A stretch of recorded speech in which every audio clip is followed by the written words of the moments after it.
Hello, everybody. I'm back again with the second lesson for Ode to Autumn by John Keats. Here we will go into the poem and try and understand it. I'll begin with the first stanza right away. Season of mists and mellow fruitfulness, close bosom friend of the maturing sun, conspiring with him how to load and bless with fruit the vines that round the thatch eaves run, to bend with apples the mossed cottage trees, and fill all fruit with ripeness to the core, to swell the gourd and plump the hazel shells with a sweet kernel, to set budding more, and still more, later flowers for the bees, until they think warm days will never cease, for summer has overbrimmed their clammy cells. It's a direct address. It begins, season of mists and mellow fruitfulness, close bosom friend of the maturing sun. So he's directly addressing the sun and autumn and saying you are close friends and you are conspiring, you are hatching a plot. But the plot is really not a nefarious one, a very good one, because it's a plot to load and bless, to to allow nature to overflow with fruit, apples, with gourd, nuts, flowers. So there is a feeling that there is plenty here. Autumn and the sun, they are personified. Autumn is actually the end of summer, is the beginning of autumn. So you have a lot of overflowing images here. Look at the trees, they're bending with the weight of the apples. And the vines are full of grapes. And the gourd is swelling, the hazel is plumping, and there is a sweet kernel everywhere. So this is a maturing age. The age of summer could be the age of hectic activity, but the age of autumn, even in a human's life, is the middle age of consolidation. Maturing indicates a certain settled feeling. Youthfulness has ripened. All the fruits are filled with flesh and juice. So the image of ripeness to the core, is a key to this stanza. And this ripeness is also expanding to the margins of the fruit, plump and swell. And it is becoming clammy, meaning summer is overflowing with fruits and nuts, giving space to, a lot of rebirth in the coming spring, because we are talking about seeds. So this is really wrongly, designated as a season of falling leaves, entering winter. This is also a season which is a visual treat. One should have the eyes to see it. Let's move on to the second stanza.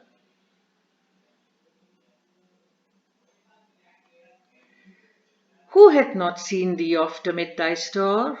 Sometimes whoever seeks abroad may find thee sitting careless on a granary floor, thy hair soft lifted by the winnowing wind, or on a half-reaped furrow sound asleep, drowsed with the fume of poppies, while thy hook spares the next swath and all its twined flowers. And sometimes, like a gleaner, thou dost keep steady thy laden head across a brook, or by a cider press with patient look, thou watchest the last oozings hours by hours. What is he trying to tell us in the second stanza? Again, who has not seen thee? He's personifying autumn here. Autumn is personified as a woman who is sitting on a granary floor. If you're searching for her, she's sitting there amidst plenty. You know, the image of corn, the image of other grains. And she's sitting there with her hair soft lifted by the winnowing wind. When corn is thrashed, you have to separate the chaff from the corn, you winnow it. So, and this is done in, when there is the wind, enough breeze to separate the corn from the chaff. So her hair is flowing in the wind. This suggests that she is a woman. Or where else will you find autumn? After finishing a day's activity in the fields,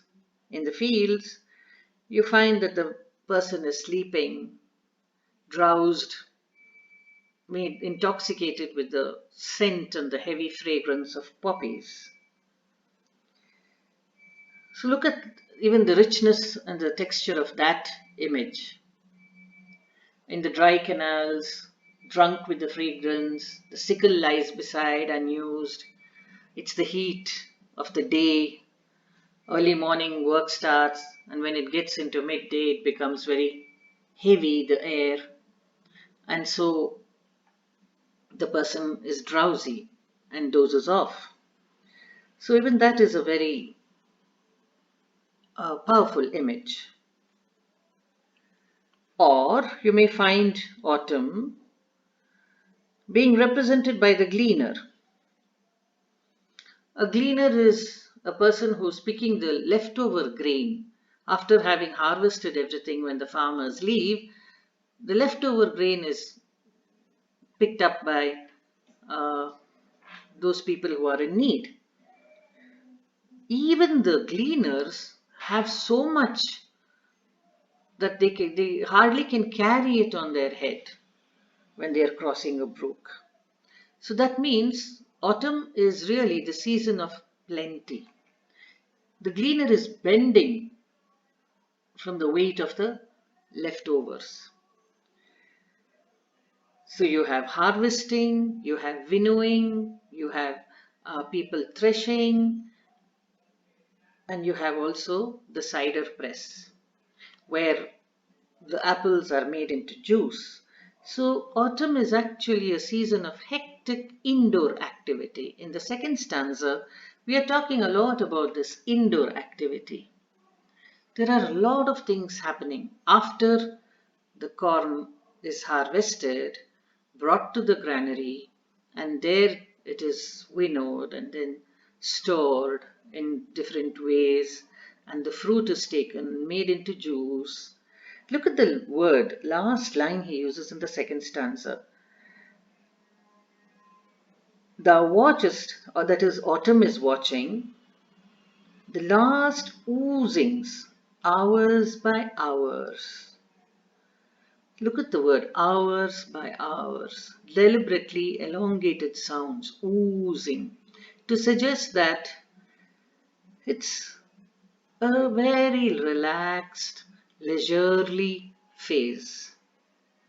It's not as hectic as summer, where you have images of butterflies and bees and birds flying around all over the place.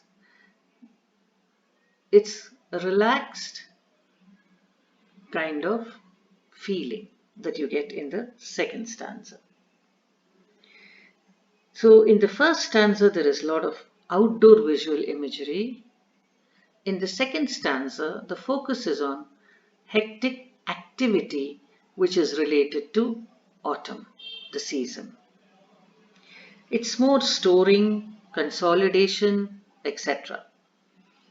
Storing the grain and then using it, putting it to good use. These are the images. But when we move on to the third stanza, we are now focusing on the sounds of autumn, the music that autumn makes. Where are the songs of spring, spring? Aye, where are they? Think not of them, thou hast thy music too.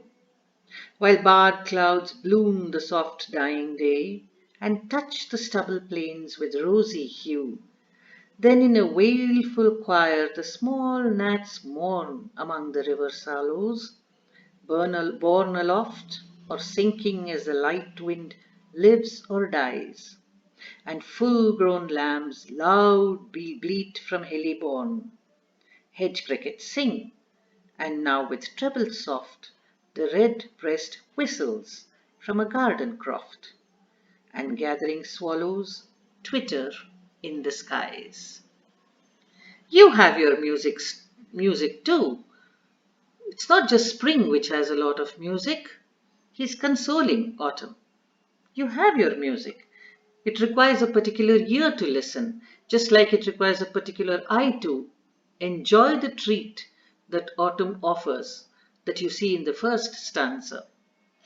And you have to experience the activity, the hub of all activity in the granary in the second stanza. You need the sense to see that. In the third, you need the ear to listen to this kind of music. There are a lot of little birds, insects, which have their own way of creating music, and there is the play of light and shadow. The songs are in a kind of way metaphorical because it's a play of light and shadows.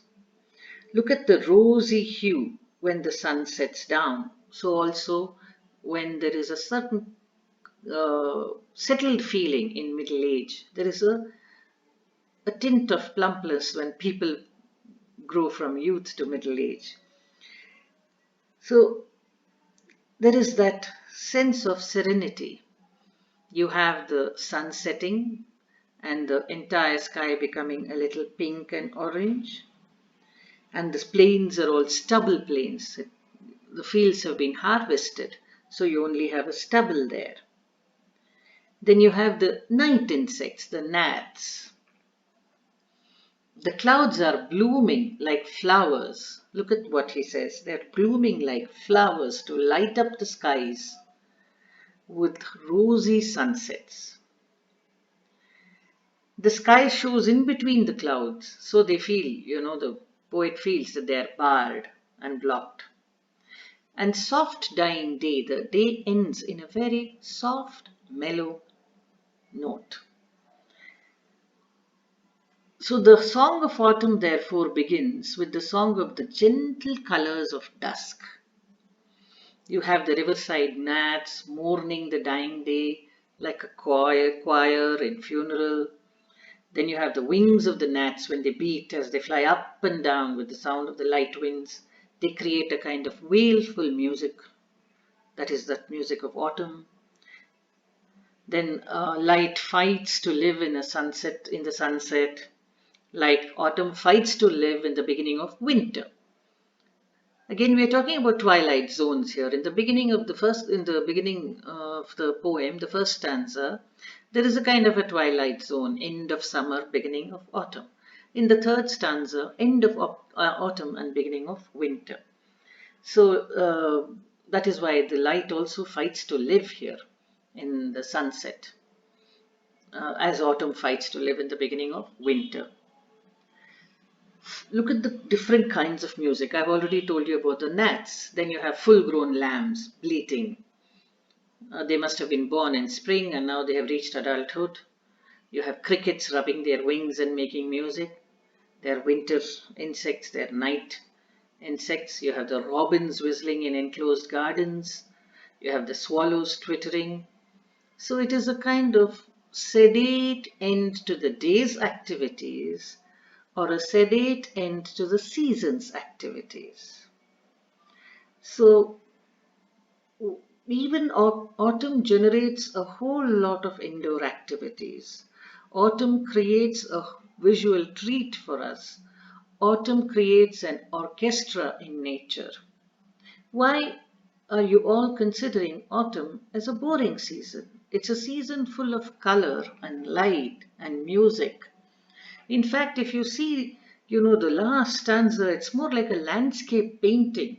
The pink, the orange, the hues are wonderful.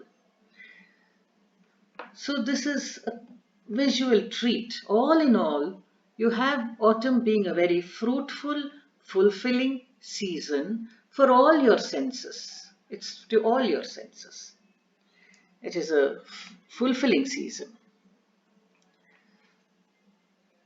So, what are the critical responses to the ode? I have just written a few. Nearest to absolute perfection in terms of rhyme, in terms of meter, in terms of visual imagery. And Matthew Arnold says, delicacy, charm, and perfection. There is a kind of, you, you can't express the kind of beauty that hits you when you read the poem because it is so sensitively dealt with. Earth processes when they are passing into a thought of personality. It's a phase of a primitive feeling, the sense of awe and wonderment, the celebratory mode in it. The most perfect shorter poem in the English language. One of the, as I said, classics. These are the critical responses to the ode. All in all, if you look at it, it's a parallel to human cycle 2. It's the age, the middle age, like the middle season of autumn. It's a twilight zone. We talk about hectic activity in spring and summer, hibernation in winter. So autumn is a kind of consolidation, a fruitful age where you have settled and there is no anxiety and stress of activity, but there is a kind of activity which is very relaxed. This is autumn for you, whether it is in a human being's life or in a season's cycle. I hope you enjoyed reading the poem with me and trying to understand it. Thank you.